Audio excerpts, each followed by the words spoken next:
Assalamualaikum warahmatullahi wabarakatuh.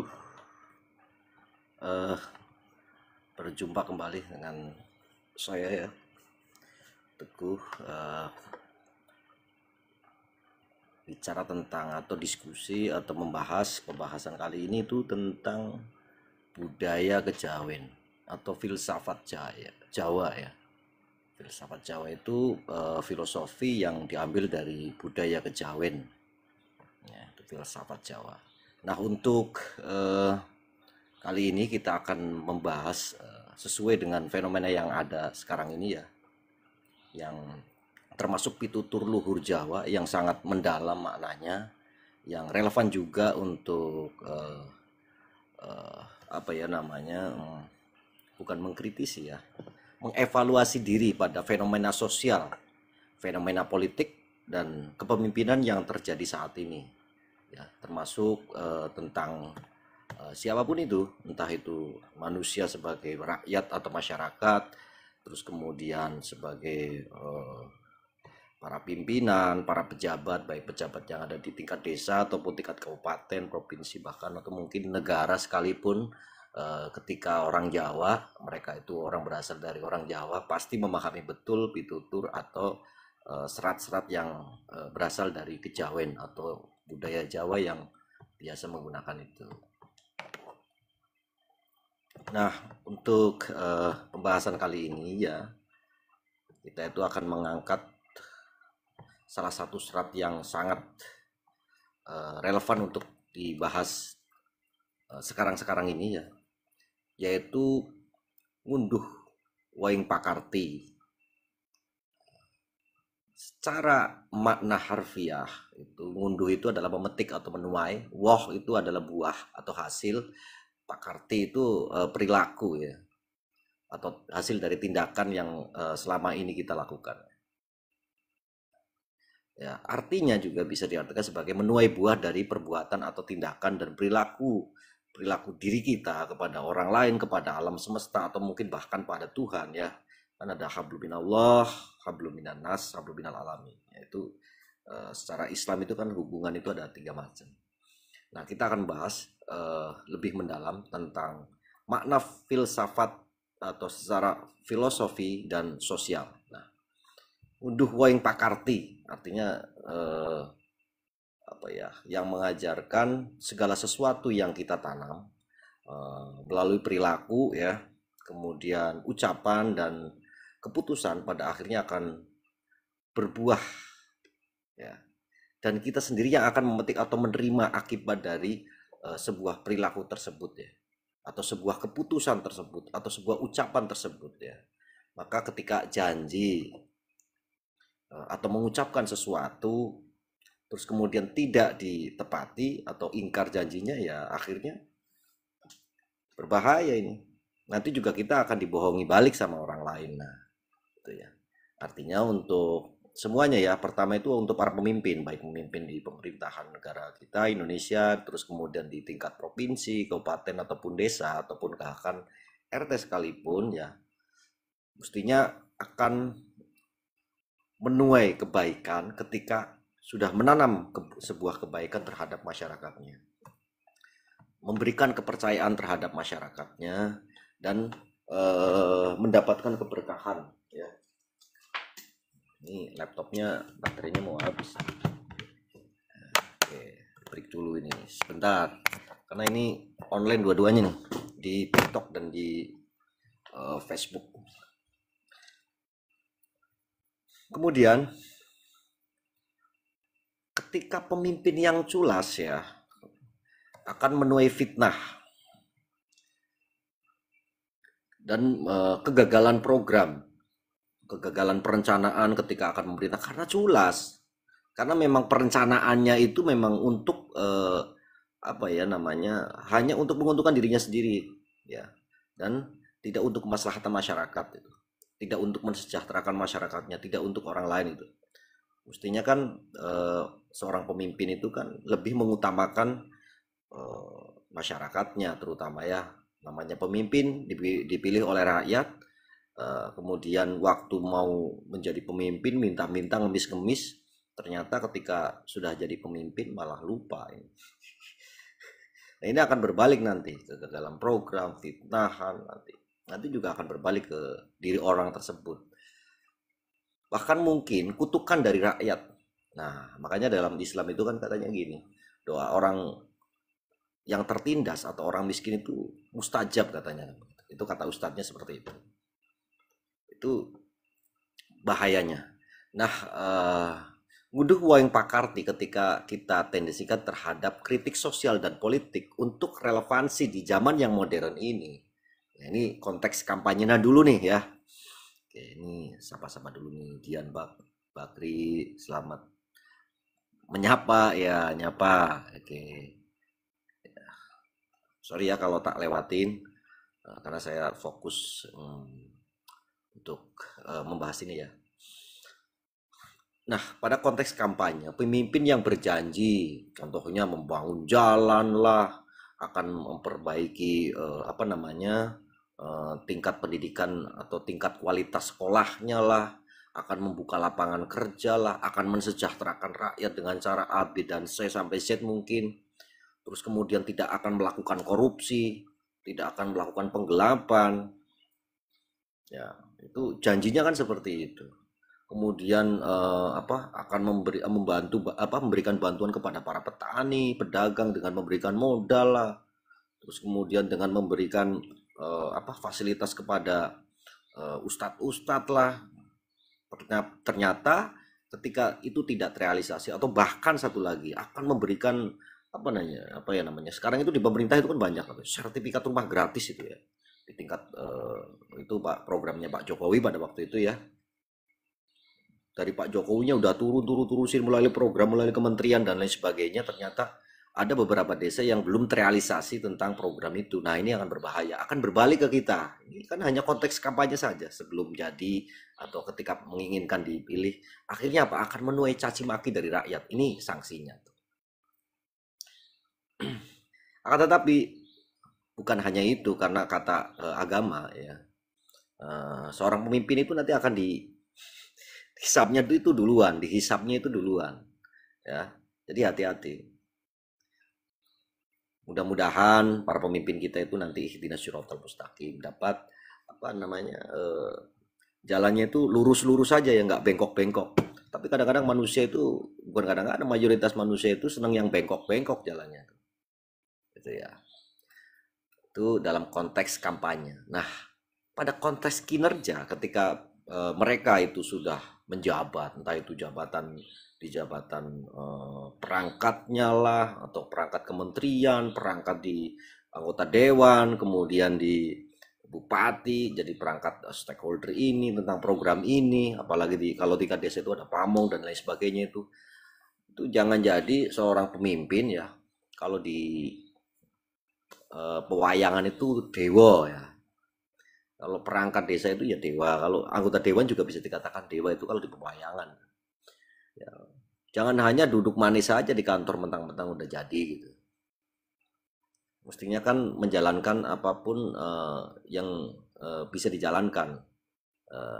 Fungsinya apa sih sebenarnya? Tujuannya atau fungsinya itu, dan tujuannya itu adalah untuk mensejahterakan masyarakat. Itu kan tujuan utamanya, itu program pemerintah, mengentaskan kemiskinan, mencerdaskan kehidupan bangsa, itu di undang-undang juga ada. Dan seterusnya ya. Duduk aja di kantor aja nggak ngurusin masyarakatnya. Ada masyarakat yang belum makan, ada masyarakat yang nggak dapat kerjaan, itu nanti nggak diurusin dan itu akan berbahaya. Dan hanya sibuk pencitraan melalui media sosial, seolah-olah kerja, seolah-olah peduli, padahal hanya di media sosial saja.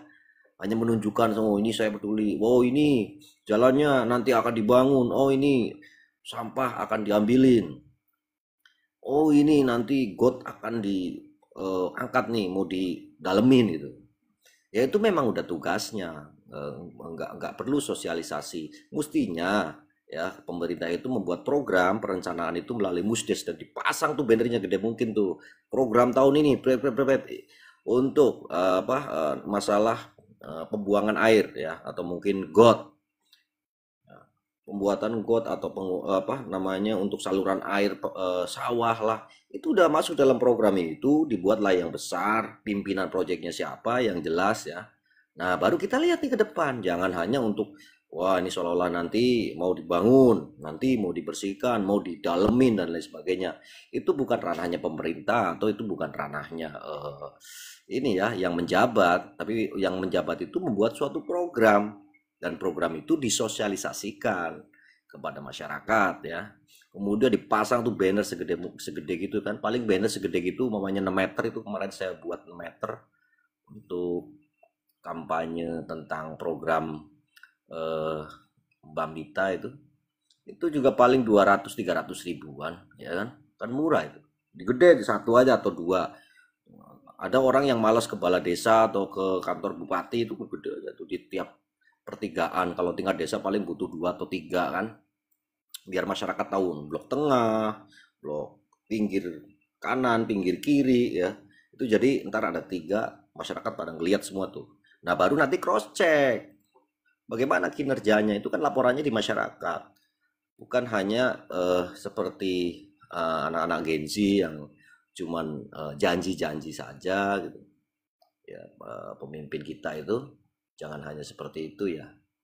Melalui media sosial bisalah diprogramkan, ditulis semuanya itu detail ya, di share bahwa draftnya untuk hasil kalau tingkat desa musdes hasilnya ini, program ke depan ini ya. Jadi itu valid secara data, secara hukum itu legalnya tepat. Nah kalau cuman hanya omon-omon, ini kan susah validasinya begitu. Ini siapa nih? Pak siapa nih? Pak Ardi Mulya. Gimana Pak? Ketik WA atau SMS.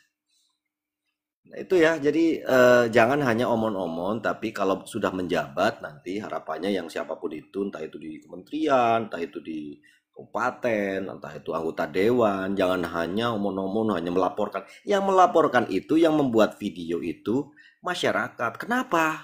Karena susah aksesnya atau tidak mudah aksesnya untuk menyampaikan aspirasi, untuk menyampaikan keluhan, sehingga melalui media sosial itu keluhan masyarakat.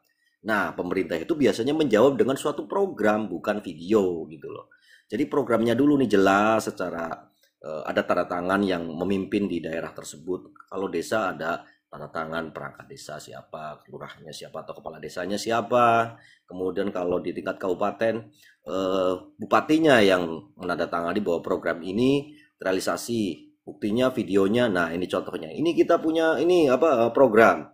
Karena apa? Berdasarkan apa program ini diangkat? Berdasarkan karena sampah menumpuk, karena gotnya kecil atau gotnya udah dangkal. Entah melalui gotong royong. Ya, itu kan bisa gotong royong. Wah, masyarakatnya susah. Ini masyarakatnya yang susah apa pimpinannya yang nggak bisa dipercaya? Nah, nanti kan antara itu. Nanti ini bahan introspeksi ya. Lah masyarakatnya itu sibuk, ya. Masyarakatnya sibuk, udah kemisan belum dibayar, Senin belum dibayar, Senenan belum dibayar, Senenan 10.000, kemisan 10.000, siang ada, pagi ada, sore ada. Waduh, ini masyarakat kita ini mayoritas ya pinjaman itu apa kredit kalau di sini ya namanya ya. Apa ya namanya itu kalau di orang, kalau mayoritas 70% untuk pinjol itu mayoritas adalah guru. Nah kalau apa sih Bang Utuk ya, kalau di Brebes itu namanya Bang Utuk nih. Bang Utuk itu masya Allah, masyarakat itu banyak yang menggunakan Bang Utuk. Ada yang pagi, siang, sore, 10.000, 10.000, 10.000, udah 30.000 tuh setiap hari. Seminggu full Bang Utuk semua tuh, gara-gara apa? Gaya hidup lah, nggak ada perhatian dari pemerintah, ya kan? Nah itu tingkat ekonominya rendah dan lain sebagainya. Ini kan harus diselesaikan masalah-masalah seperti itu. Jangan hanya menyelesaikan masalah perutnya sendiri. Ini tugasnya para pemimpin atau yang menjabat di wilayah kerjanya masing-masing, kalau wilayah kekuasaannya masing-masing. Ketika di desa berarti perangkat desa yang memikirkan itu, dari kepala desa, saya perangkat desa. Ya, jadi membuat suatu program. Nah, dasarnya apa? Dasarnya karena umpamanya contoh nanti akan dibuat tentang got yang baru. Kenapa? Itu sering banjir, videonya nih, ada videonya, programnya jelas nih programnya. Nah, seperti itu mestinya tuh pimpinan-pimpinan kita. Terkecuali memang rakyat sebagai rakyat tidak mampu untuk mengetik. Kalau buat surat pun nggak ditanggepin, apalagi buat surat, bikin KTP aja mungkin lama kali ya. Apalagi surat untuk membuat got bakal keluar duit, ya kan? orang hak kita aja kadang-kadang membuat apa gitu ya. Contoh yang PTSL namanya program apa namanya sertifikat gratis saja belum terrealisasi ya. Apalagi kita minta God, yang satu aja belum terrealisasi, minta lagi, atau susah untuk apa direalisasikan. Ya, jadi sarannya adalah seorang pemimpin itu mestinya membuat suatu program. Nah, program kegiatan atau program pembangunan tentang entah itu desa, kabupaten dan lain sebagainya, dipasanglah tuh, ya. Programnya apa saja gitu, membuat banner. Karena apa? Kenapa harus dibuat bannernya yang gede di minimal kalau desa itu 3? Karena mayoritas masyarakat itu nggak semuanya aktif di media sosial. Mereka hanya baca dan itu juga harus ada gambarnya. Karena apa? Wah, ini karena sampahnya banyak atau dangkal, dipoto, cek. Nanti hasilnya akan seperti apa? Dipoto, cek. Nah, itu. Ada tuh gambarnya, fotonya ya. Apa sebelum dan rencananya. Nah, itu kan seperti itu. Mestinya ada yang menarik gitu loh, atau yang membuat kita percaya dan yakin. Nah, itu bukan memvideokan, oh ini sampahnya kotor, apa tong sampahnya kotor, ini gotnya kurang ada, ini masjidnya kurang bagus dan lain sebagainya. Itu aspirasi masyarakat, itu keluhan masyarakat. Nah, itu biasanya seperti ini saya luruskan ya. Kadang-kadang para pejabat itu baik anggota dewan atau apa ini keliru. Ada loh anggota dewan yang seperti itu juga. Wah, saya nggak nyebutin nama, tapi ada. Mestinya memang tugasnya gitu loh. Nah, tugasnya itu adalah membuat program. Nah, buat program itu karena apa? Nah, divideokan. Setelah dibuat programnya divideokan. Gitu. Kalau memvideokan, lah itu tugasnya masyarakat, ya. Tugasnya masyarakat begitu. Jadi artinya ya ngunduh pakarti dalam bentuk ini adalah krisis kepercayaan publik terhadap para pejabat baik di desa, kabupaten, provinsi atau bahkan mungkin tingkat negara sekalipun. Nah, bagaimana terkait dengan konteks moralnya ya? Jadi jika pemimpin kemudian menyebar ini nih ada nih politik uang, udah lu diem aja deh, gitu kan. Udah ntar kalau setiap keluar adalah 2% buat situ gitu. Yang penting lu diem ya. Yang orang yang agak berpengaruh dikit udah tinggal kasih 2%, 5%. Nah, ini kan akan berbahaya. Terus kemudian kadang-kadang seorang pemimpin mengintimidasi orang-orang yang memang kritis untuk membangun gitu, untuk mengarahkan yang lebih baik gitu. Kan yang penting tidak menyalahi aturan itu udah dilindungi undang-undang ya. Kemudian dan tidak mengurangi gajinya gitu. Tapi memang memaksimalkan lebih efektif ya dalam bekerja gitu. Bukan hanya duduk manis kemudian intimidasi dan lain sebagainya atau bahkan penipuan, menipu rakyat janjinya ini tapi nggak terrealisasi, apalagi udah mengutin uang ya, udah apa kolektif uang itu kan berbahaya. Wah, nanti akan keluar sertifikat rumah atau sertifikat tanah atau sawah, yang penting bayar sekian dulu, ternyata sudah bertahun-tahun umpamanya nih ya, umpamanya tapi nggak terrealisasi juga. Ini kan akan berbahaya, akan menjadi apa namanya masyarakat itu udah kurang percaya lagi. Nah, ini namanya apa namanya pejabat-pejabat yang seperti itu sama aja sedang menanam racun. Ya, nanti kelak juga akan memanen racunnya sendiri, akan meminum racunnya sendiri. Kalau racun udah lama gitu ya, terus kemudian ada terjadi racun itu fermentasi gitu. Ini bukan jadi arak, tapi biangnya racun yang luar biasa. Sehingga apa? Dapatnya itu minimal hinaan gitu. Kegagalan dalam memimpin ya hinaan, kecuali memang muka tembok.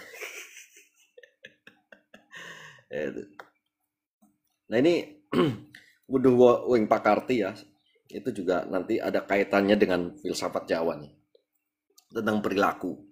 Contohnya sopo nandur bakal ngunduh, siapa yang menanam nanti akal bakal menuai.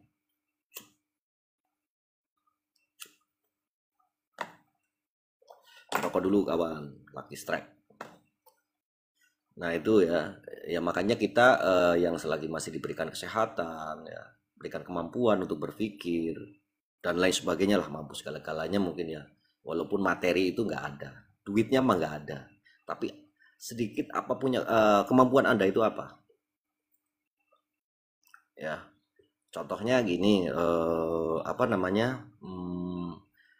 Kalau di Islam itu kan diajarkan, ketika Anda melihat kemungkaran, maka hentikanlah dengan kekuatanmu.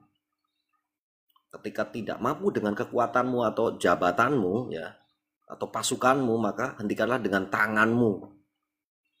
Kan itu level keimanan orang. Ketika Anda tidak mampu dengan tangan badanmu, ya, fisikmu, maka hentikanlah kemungkaran tersebut dengan ucapan.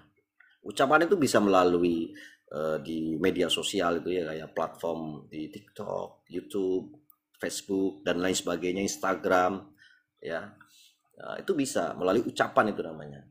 Dan selemah-lemahnya iman, ya, karena nggak berani, mungkin terintimidasi, itu lemahnya iman. Ketika ada kemungkaran nggak berani, maka cukup berdoa di dalam hati. Katanya kan begitu kata Pak Ustadz gitu ya.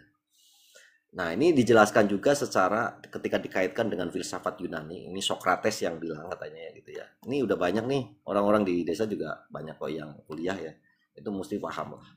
Jadi mohon maaf yang tidak apa belum lah ya. Jadi biar terbiasa gitu. Jadi ini kan yang nonton juga banyak orang gitu. Saya usahakan biar semuanya bisa memahami. Jadi kata Socrates, itu orang bodoh adalah orang yang tidak belajar dari akibat perbuatannya. Ketika udah salah nih, 1 tahun pertama itu punya kesalahan. Eh, Targetnya itu apa untuk pembangunan entah itu desa, kabupaten atau provinsi atau bahkan kementerian punya program sendiri tapi tidak terrealisasi atau tidak kena. Memang laporannya mah selesai gitu loh. Laporan menghabisin duit itu gampang gitu. Tapi terserap apa tidak di masyarakat? Apa dampak di masyarakat? Apakah masyarakatnya itu lebih sejahtera? Ya kan? Apa buktinya? Berapa persen untuk anggaran sekian itu benefitnya untuk kesejahteraan masyarakat itu berapa persen? Buktikan dengan apa namanya pajaknya. Buktikan dengan tingkat pendidikannya. Buktikan dengan SDM-nya.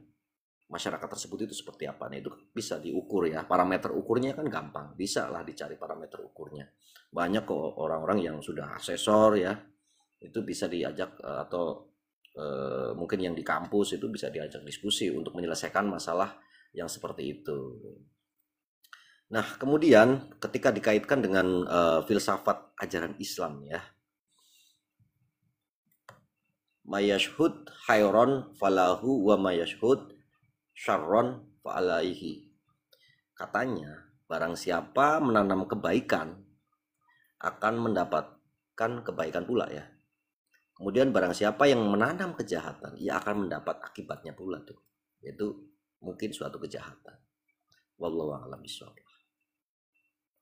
Ya, mungkin orang jahat aja tapi gak dapetin kejahatan. Kok orang jahat kok lancar-lancar saja ya? Belum kali. Biar kenyang dulu gitu. Kok saya miskin-miskin aja makan kok ini. Udah gitu pasang nomor gak dapet-dapet. Udah miskin ya kan, mohon maaf nih ya, udah nggak punya duit, nggak punya kerjaan tetap, udah pasang nomor gak dapet-dapet. Aduh, nasib. Nah, ini kan kasihan juga. Karena apa? Ya karena memang nggak ada yang diharapkan lagi kecuali memang pasang nomor itu mungkin ya. Saya juga nggak tahu persis tuh. Nggak ada riset tentang itu, saya nggak baca riset itu orang pasang nomor kebiasaan pasang nomor itu bagaimana itu. Nah, sehingga ngunduh yang Pak Karti ya. Apa ya namanya? Ojo mung janji nalika kampanye, tapi raglem nyambangi rakyat.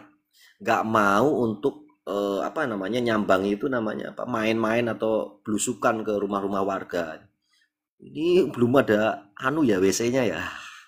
Loh kok ini rumahnya mau ambruk ya? Loh ini rumahnya nggak layak huni. Loh kok berasnya nggak ada ini? Makanya gimana ini? Loh kok lantainya masih tanah ini? Waduh, lantai mau roboh ini. Ini kalau hujan bagaimana? Dingin apa enggak? Nah itu. Harapannya kan para pimpinan kita, jabatan-jabatan politik terutama, bahkan anggota dewan sekalipun harus belusukan. Anggota dewan. Ya, anggota dewan itu harus menerima aspirasi masyarakat dari semuanya. Kalau memang nggak bisa diterima, ya jangan mukir gitu loh. Ya sampaikan. Ini sampean nggak bisa dapat. Lu karena yang nyoblos sedikit kok. Ya, Lu yang masyarakat yang nyoblosnya banyak juga butuh kayak gini ya. Nah, jangan AIWM. Ya udah oke, berarti berarti kalau di sini cuman sedikit yang nyoblos, ya udah tak hapus semua aja partainya. Nah, di sini. Udah, orang nyoblos yang ono aja. Yang aspirasinya biar dapat. Nah, ini kan tentang menyuarakan aspirasi, menyampaikan harapan-harapan dan keluhan masyarakat kepada pemerintah gitu kan. Karena pemerintah itu kan nggak mungkin langsung apa turun belusukan, itu kan ada desa, ada anggota dewan yang belusukan di desa-desa itu ya itu. Nah ini tinggal ini nih, yang di desa pimpinan desanya sama dewannya itu memperhatikan apa? Memperhatikan dirinya sendiri. Nah ini. Ojo mau gawe foto program ae, nanging ora tahu gawe perubahan. Ngono wae. Program foto tapi nggak ada perubahannya. Masyarakatnya gitu-gitu aja. Wah itu udah ada yang pada sekolah. Oh sekolah itu program beasiswa dari pemerintah. Oh yang kuliah itu Pak pada program beasiswa kok dari pemerintah. Nggak ada yang kuliah dibantu oleh masyarakat yang ada di tingkat desa itu nggak ada. Ora tahu gawe perubahan ini piye tuh pimpinan ini lah. Ing pungkasane kabeh pemimpin bakal memetik buah saka lakune dhewe. Itu filsafat Jawa seperti itu. Nah, itu makanya nanti akan memetik hasilnya itu seperti apa itu ya lakukan kita. Lakukan kita itu kayak dengan masa perhatian dengan masyarakat apa enggak. Kalau cuma memanfaatkan jabatan gitu kan. Terus menipu masyarakat seolah-olah mau care peduli dengan masyarakat padahal tetangganya belum rokok aja nggak ditawarin. Setiap warga negara ya masyarakat yang ada di lingkungannya, terutama kalau desa maunya contoh paling kecil. Oh desa ini orang gila belum rokok pagi-pagi kok nggak dikasih rokok. Nah ini kan tugasnya juga. Bagaimana penyelesaiannya?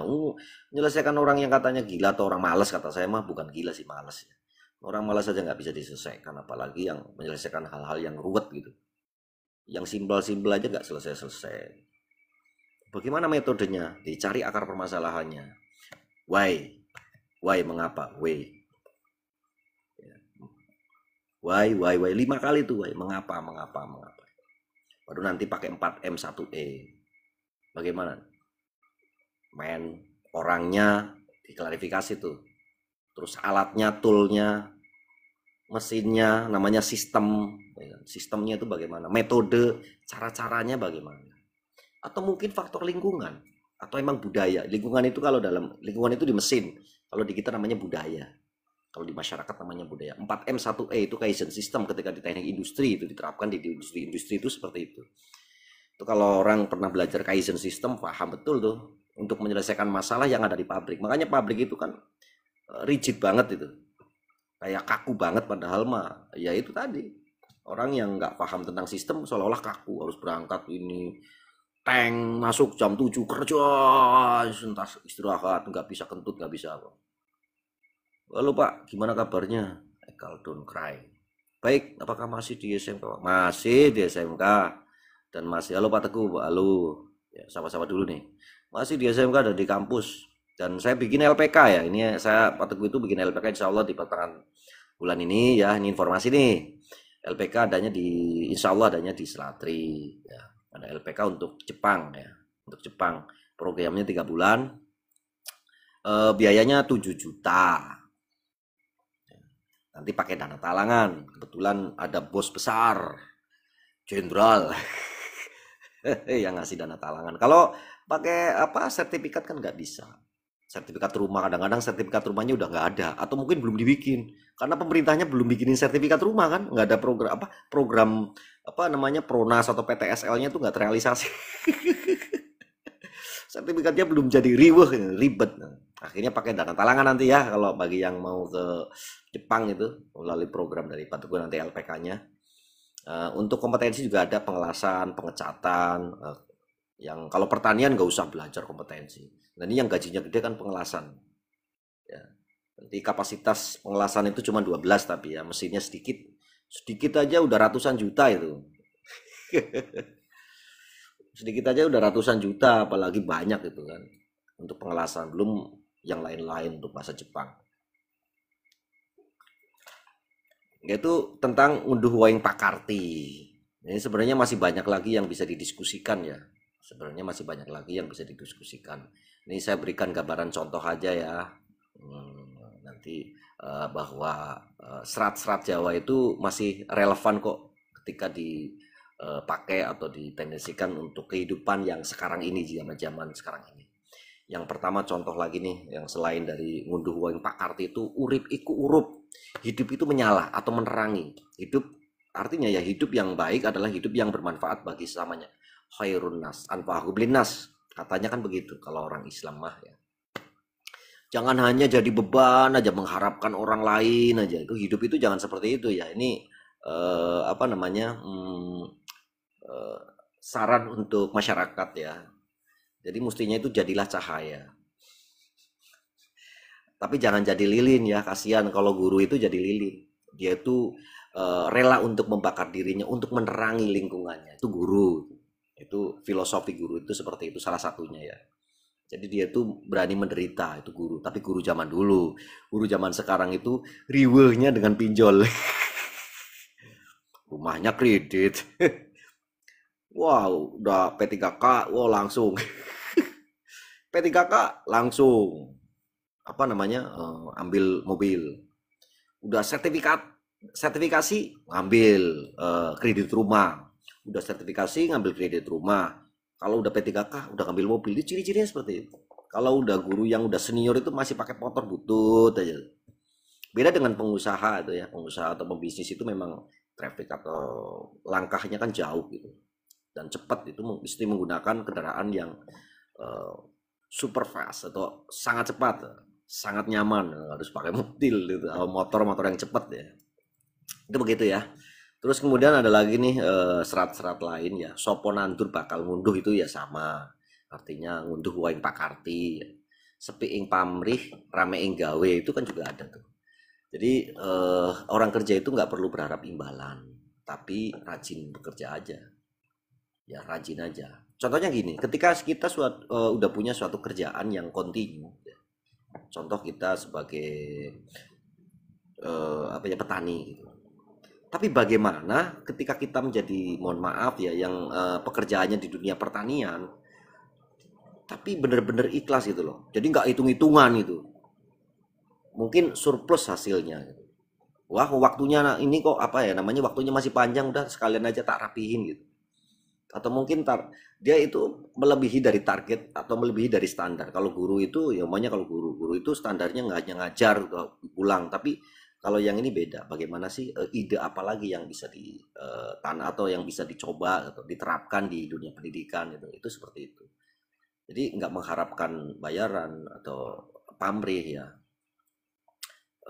Tapi intinya bagaimana menciptakan sesuatu yang baru dan secara ikhlas dan memang benar-benar bagus yang hasilnya nanti ya jangka panjang dan nggak berharap bayaran atau imbalan entah itu dari orangnya atau dari sekolahannya kalau umpamanya guru gitu nggak memang dia tuh jiwanya seperti itu maka yang kerja keras tanpa pamrih itu ya nggak ada yang gratis juga artinya kita akan diberikan kemudahan dalam hidup oleh Tuhan nantinya juga gitu.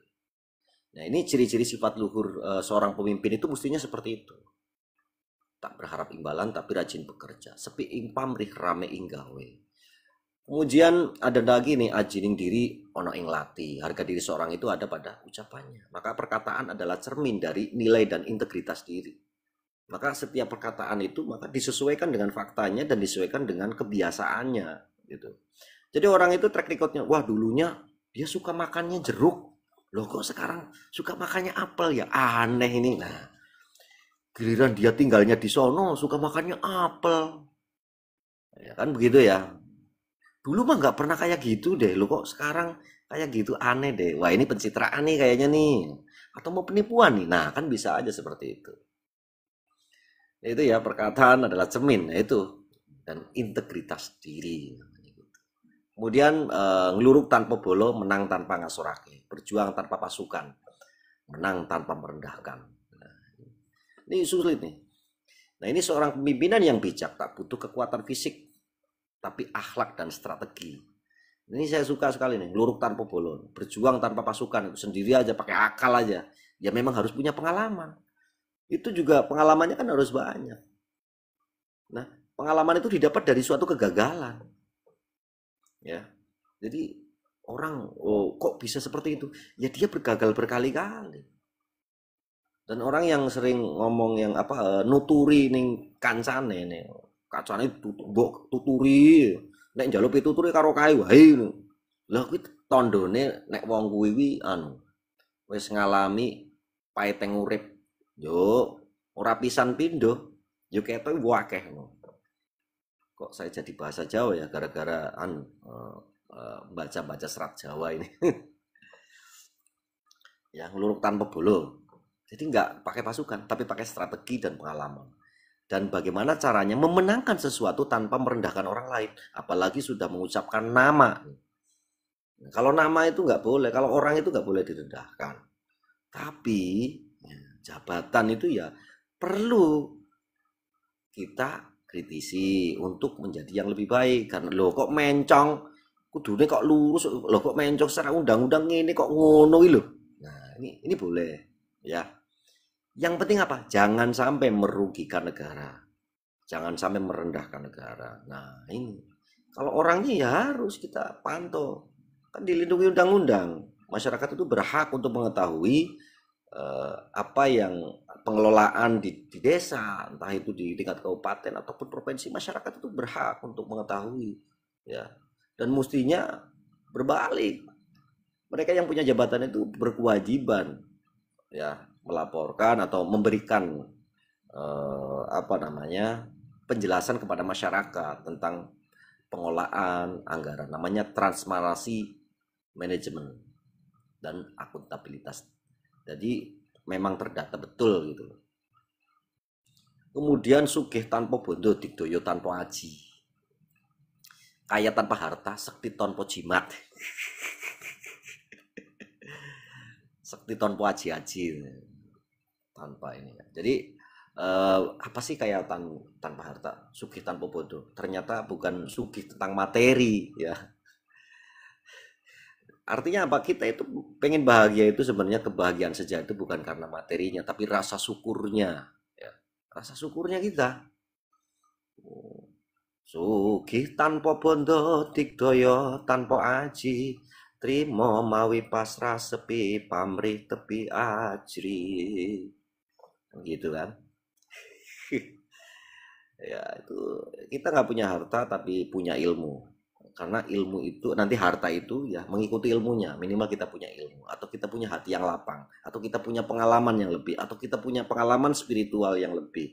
Nah itu menurut saya itu suatu hal yang sugih atau kekayaan itu yaitu kekayaan sejati. Karena ketika ilmu sudah setara dengan iman, ilmu dan iman itu sama, maka akan sinkron. Hidupnya akan enak, hidupnya akan lebih tenang, bukan tenang ya, tapi lebih tenang dari sebelumnya. Itu. Makanya tolabul ilmi fardhatun ala kulli muslim katanya kan begitu. Carilah ilmu, carilah pengalaman, ya, pengalaman baru. Yuk, itu enak kan nyari ilmu dan pengalaman? Gak enak. Di zona nyaman itu kita harus keluar dari zona nyaman biar hidup itu nggak monoton stagnan gitu-gitu aja. Tapi tentunya orang itu harus cari dulu ya ini bagus nggak cari pengalaman di situ. Kata anak madrasah atau pesantren kelas 2 itu di alala itu alala tanalul ilma illa bisitatin saumbi kamajmu habibayani elingan dah hasil ilmu angin namper korok bakal tak cerita ke kumpulan tipe. Nah itu orang-orang kalangan yang di pesantren, kebetulan saya juga di Nahdiyin dulu ya kan, pernah ngaji di Nahdiyin itu ya seperti itu dalam banget maknanya ya tentang bagaimana cara nyari pengalaman. Ya kita harus punya sesuatu, kalau nggak punya sesuatu ya kita tenaga dan lain sebagainya dikerahkan semuanya untuk mendapatkan suatu pengalaman spiritual, pengalaman ilmu, pengalaman belajar, pengalaman keteknikan atau pengalaman kompetensi, keahlian dan lain sebagainya. Nah, ini kaya ini namanya sekti tanpa jimat. Nah, ini sakti tanpa jimat itu sakti karena apa? Batinnya itu bersih. dan punya tekad dan niatan yang kuat, yang positif atau yang kebenaran gitu. Kalau kebenaran kan milik Allah gitu kan. Jangan sampai ada sifat iri, dengki dan lain sebagainya, atau sifat ingin menguasai, sifat duniawiyah yang justru merugikan orang lain gitu. Kalau tentang sifat duniawiyah ya nggak masalah. Yang penting satu syaratnya jangan ngapusi ya orang lain. Nah sifat duniawi dia nyari keuntungan tapi ngapusi koncone piye to? Janji ini apa sertifikat tapi sertifikat ada dadi piye to? Wong yo percaya wae wis ngerti ngono kuwi dipercaya wae. Track record piye? Wong tuane piye? Tapi bibit bebet bobot iki ya mergo nek wong tuane barang to ya. Katanya buah itu jatuh tidak jauh dari pohonnya. Nah, itu kan bisa menjadi urip itu kudu eling lan waspodo. Arti waspodo itu ya ingetnya ya situ. Nah, wah waspada ini kalau ini si dia itu anu bapak ini kan katanya orang nikah aja bebet bibit bobot itu. Bebetnya gimana, bobotnya gimana, bibitnya bagaimana. Nah, itu ya sugih tanpa bondo diktoyo tanpa aji. Sugih tapi nggak punya duit, tapi punya ilmu, punya hati dan sekti. Sekti itu artinya udah batinnya bersih, hatinya juga kuat. Ya, terus kemudian punya integritas tinggi sehingga dia punya kekuatan yang sejati. Itu. Kemudian apalagi ya serat-serat Jawa itu. Ilmu tanpa laku kaya wit ora woh. Kalau punya ilmu tanpa pengalaman seperti pohon tanpa buah. Punya teori aja, nggak pernah dia gerak. Banyak contoh, saya kuliah, anak saya kuliah hukum, tapi nggak pernah ngurusin masalah hukum. Orang itu anak muda, kena kasus malah masa nggak dibantuin untuk menegakkan keadilan, bukan belain ya, tapi menegakkan keadilan gitu loh. Contoh kayak dulu kasusnya, ya paling enak itu kasus itu ketika nanganin korban. Kalau nanganin korban itu ngasih mau negosiasinya kan enak, kasih aja yang gede gitu kan biar dia negosiasi kan dia juga ada nasihat hukumnya. Saya yang bagian korban, tapi gede kalau lagi saya di pihak pelaku. Capek kalau pihak pelaku untuk menegakkan keadilan di pihak pelaku itu saya meneranginya itu agak riweh, tapi alhamdulillah ada sih gagal satu itu masuk. Tapi yang lain enggak, alhamdulillah tuh. Nah, itu ketika kuliah hukum, ketika kuliah agama, saya kuliah agama itu ya berperan di bidang keagamaan gitu, walaupun nggak banyak di organisasi-organisasi keagamaan gitu. Itu itu kan dipraktekkan ilmunya itu. Kemudian di bidang keteknikan gitu. Teknikan juga di share di beberapa bimtek, kemudian beberapa SMK yang minta bantuan, kampus-kampus yang minta bantuan, kampus negeri, kampus swasta, SMK negeri, SMK swasta, dibantu secara keteknikan. Giliran udah dibantu udah nggak dipakai lagi dah. Itu ya biasa seperti itu ya. Ya itulah hidup. Ketika saya kuliah tentang manajemen industri ya saya share juga ya di bidang industri gitu. Kemudian di listrik, kemudian di tentang piping, tentang assessment dan lain sebagainya lah. Itu banyak. Nah, itu kan namanya aktualisasi ya. Harus dilakukan ilmu tanpa laku, tapi ilmu itu harus dilakukan, dipraktekkan, jangan teoritis saja, jangan nyari ilmu tapi nggak pernah di-share. Itu kan katanya apa amalun ilmi walau bi ayyah katanya. Seperti apa? Koyo wit ora woh nek ilmu tanpa laku. Kayak seperti pohon tanpa buah. Jadi sia-sia gitu loh kalau punya ilmu tapi nggak pernah di-share. Minimal saya itu ya apa ya? Ya saya dapat sih dari ilmu itu sebenarnya pengalaman dan ilmu itu bisa kok untuk bertahan. Tapi kalau untuk mencari yang lebih saya berbisnis gitu. Jadi kalau pribadi saya berbisnis. Jadi masuk ke lini yang ini, masuk ke bisnis yang ini, jadi banyak bisnis-bisnis walaupun nggak gede sehingga kuat lah secara ekonomi jadi lebih tenang gitu. Jadi kalau ngajarin juga nggak terlalu berharap yang macam-macam, makanya lebih murah tapi bukan murahan. Nah, itu ya. Kemudian ada serat lagi nih wani wani ngalah luhur pekasane. Jadi orang itu harus berani ngalah ya. Karena apa? Akan mendapat kemuliaan di akhir. Karena apa? Wong ngalah itu bukan berarti kalah kok. Ya, kalah itu bukan berarti kalah. Karena kita lebih sabar, rendah hati ya. Yang nantinya diharapkan akan membuahkan hasil yang aku. Ya contohnya aja Rasul aja kan dulu pernah kalah. Tapi kalau ada hal-hal yang memang harus dibantai, udah keterlaluan, Rasul aja berperang gitu. Terus kemudian diskusi yang tadi siang itu sama tokoh Muhammadiyah di Brebes itu ada katanya. Kalau memang nyogok itu haram, nah itu kan untuk keburukan, untuk memperoleh keuntungan secara pribadi. Bagaimana nyogok itu untuk memerangi kemungkaran. Nah, tapi jawaban saya gini, saya bukannya nggak setuju, tapi saya lebih nggak pakai nyogok gitu. Tapi jawaban saya sih gini, Rasul aja dulu berperang melawan kemungkaran. Ya kenapa kita nggak berperang gitu? Tapi saya nggak jawab itu, tapi saya jawab perang. Akhirnya ya kita lawan hal-hal yang pragmatis itu ya. Jangan sampai pragmatis atau yang menyogok itu kan negatif. Mbak Iva, Black, Stone, ABCD 999. Terima kasih. Kemudian yang berikutnya ya, serat-serat Jawa ini ada ojo gumunan, ojo kagetan, ojo dumeh. Jangan mudah heran, jangan mudah terkejut.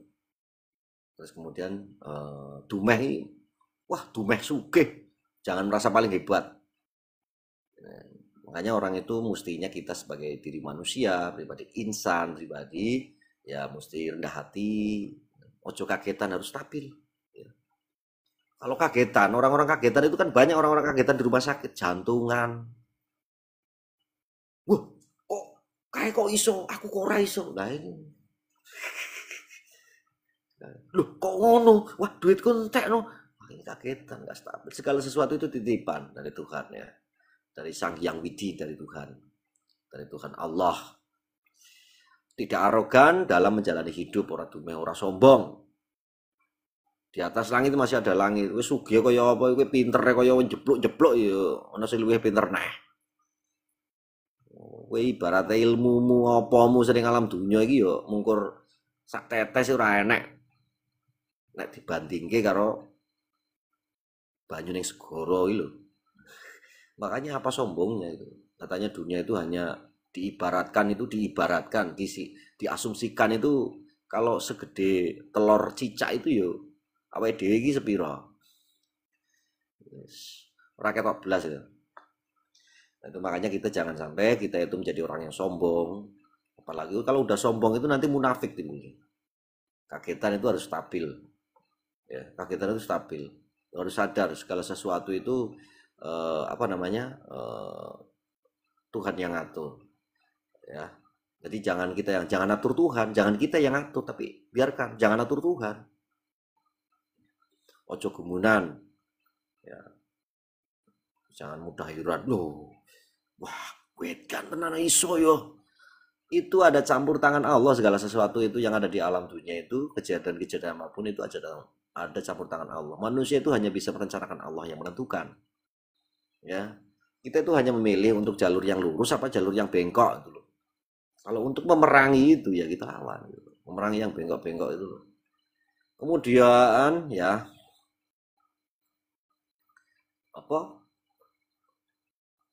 tuno sithik berarti wakeh.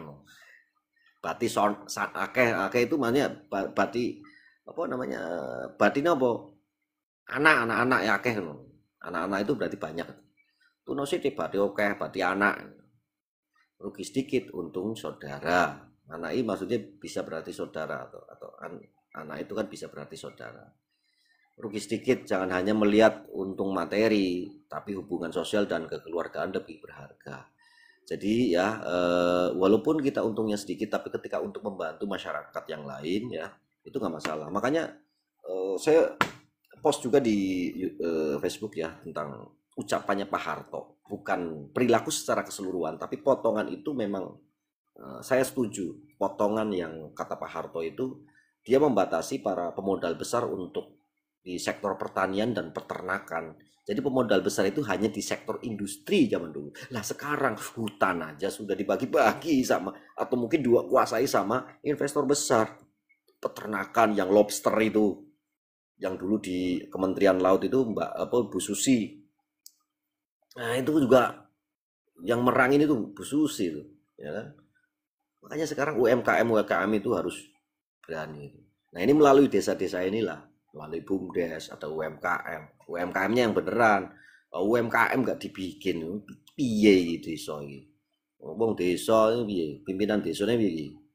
UMKM ini dibentuk, produknya apa iki produk awakmu produk iki. Wah, aku golek carane ben iso ngedol kene jaba ngono lho. Mana ini? Wah, Indomaret mau masuk sini jualan barang saya. Standarnya apa? Kita pakai standar Anda, saya pakai gitu. Nek, lo kok gak nyampe standar? Standarnya aja dhuwur, ya panggas sing tuku ya wong awake dhewe. Nah, kan gitu kan enggak masalah gitu kan. Oh, ada Indomaret, ada Alfamart nggak difungsikan untuk apa masukin barang-barangnya UMKM. Nah, ini gimana? Malah bangunnya itu sekolahan aja. Kalau memang sekolahan bisa dibangun di up ke atas ya ngapain itu kan? Malah mau bangun sekolahan nggak bangun pasar UMKM itu loh untuk kesejahteraan masyarakat tuh. Bangun malah pinggir jalan.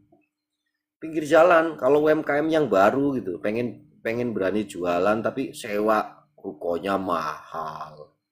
Ya, tempat parkirnya susah. Ini kan aduh ribet juga ini. Kasihan. Ya itu dari beberapa macam apa namanya serat-serat Jawa yang bisa kita ambil hikmahnya atau yang masih relevan ketika dipakai di era modern yang sekarang ini gitu lah. Jadi sebenarnya masih banyak ya serat-serat Jawa yang bisa kita gali ya lebih apa namanya lebih banyak lagi. Tapi ini nggak ada yang terikat waktu ya. Ini juga nggak ada yang komen. Ya tadi kan pipit-pipit popo. Ada lagi nih, contoh lagi nih ya, kalau memang masih lanjut ya. Contoh, ono catur mangkur. Nih, apa namanya, percekcokan sebisa mungkin untuk dihindari ya. Jadi intinya jangan sampai kita itu ada perselisihan ya. Musyawarah lah atau tabayun namanya. Musyawarah untuk mencapai mufakat atau tabayun kalau di apa di orang-orang muslim itu apa gitu. Kemudian istilah Jawa itu juga pitutur Jawa itu dhuwur wekasane endek wiwitane.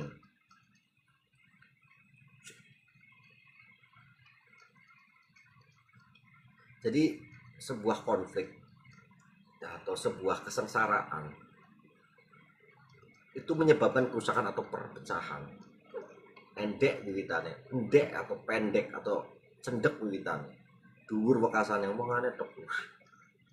Pesenane tok dhuwur, omongane dhuwur.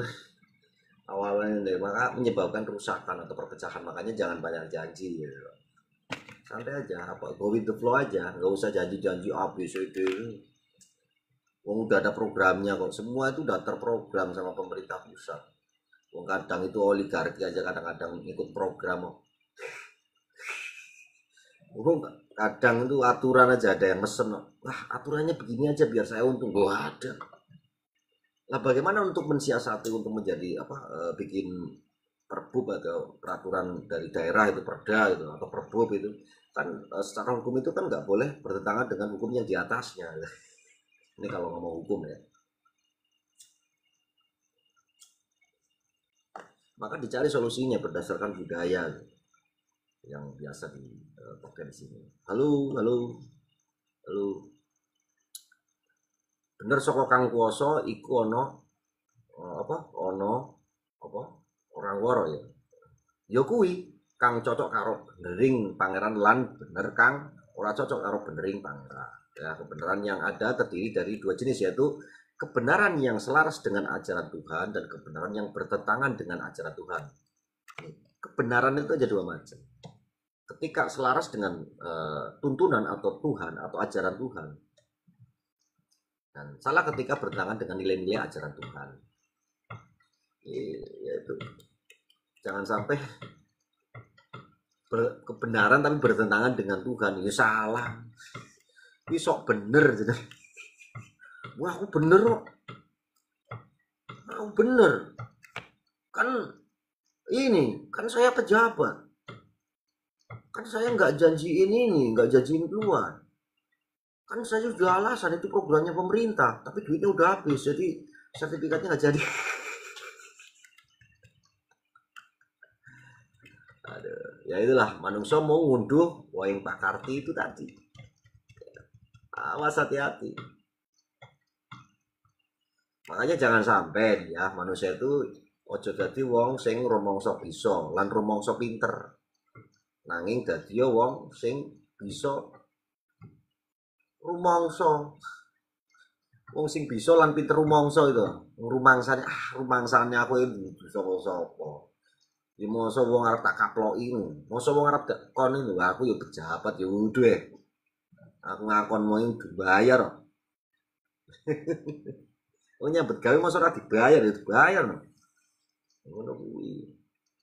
Ayo isane mungkur ngandani ya duduke sing kira-kira bertentangan karo undang-undang lan budaya iki lho. Iki apa lan piye carane menyelesaikan secara budaya dan secara undang-undang atau peraturan yang ada. Ya wis nek wis ana apa nek wis ana ya syukurno, nek durung teko ya entenono, nek wis lunga ya lalekno, nek ilang ya ikhlasno. Ini apa jenenge pitutur Jawa yang lebih modern. Nek wis ana ya syukuri, yang udah ada ya disyukuri ya. Jika belum memiliki ya engko diteni sambil berdoa dan berusaha.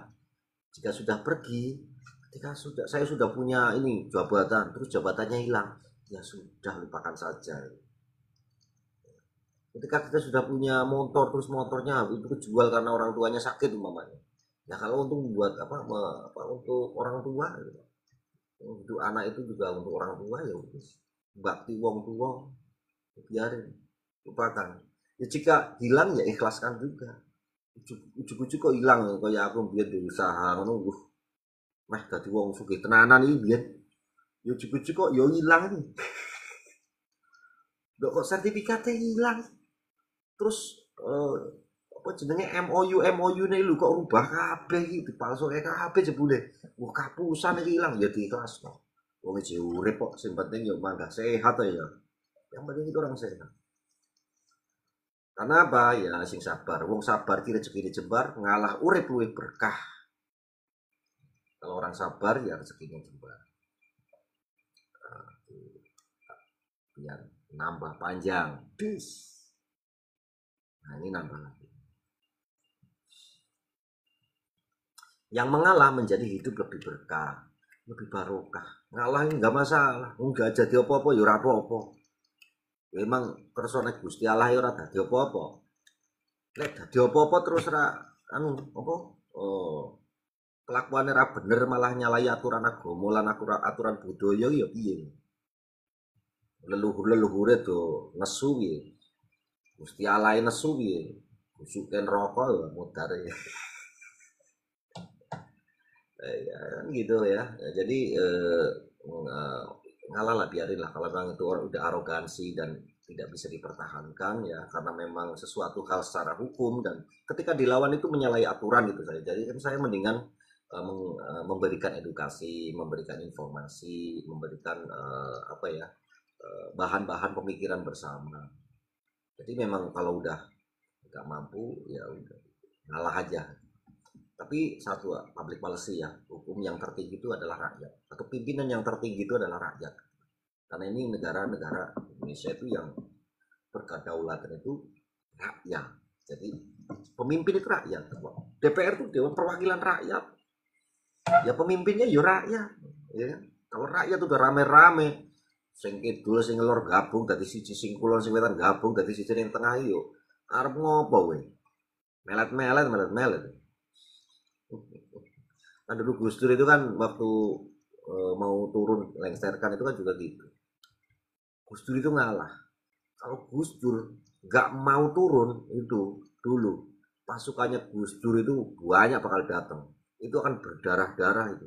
Tapi Gus Dur itu nggak seperti itu, dia menghindari konflik, menghindari apa namanya, apa yang berdarah-darah itulah, peperangan lah artinya, dia menghindari itu. Karena ya apa, ini bukan bukan zaman Nabi yang kayak dulu seperti itu, karena kita sama-sama rakyat biasa dan sama-sama ingin membangun, walaupun itu memang dengan cara yang salah gitu. Waktu itu Gus Dur bilang seperti itu kira-kira ya, ya akhirnya ngalah mending biasa. Tapi kan eh, sudah diingetin siapa yang bersalah terhadap Gus Dur, menurut Gus Dur adalah Megawati dan Amin Rais, Pak Amin Rais, itu menurut Gus Dur. Ini cerita historical ya, sejarah.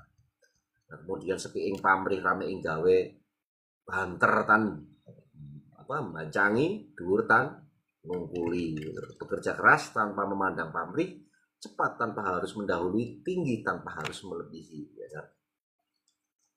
Kalau lagu itu duduk sama rata, berdiri tanpa raja. Bekerja sama memandang pamrih, kerja keras itu nggak usah pakai wah imbalannya berapa. Mau kerja keras imbalannya berapa? Kalau untuk masyarakat ya nggak usah ngomong imbalan. Justru kita bantu masyarakat yang membutuhkan gitu loh. Jangan eh, ya syukur-syukur itu ya jadi masyarakat biasa ya, tapi sering bantu, sering nyadari gitu. Ya semuanya kayak zamannya Nabi ketika hijrah dari Mekah ke Madinah itu kan orang hartanya aja diparok jadi dua kok. Orang-orang yang banyak utangnya itu kan dibantu sama para sahabat itu.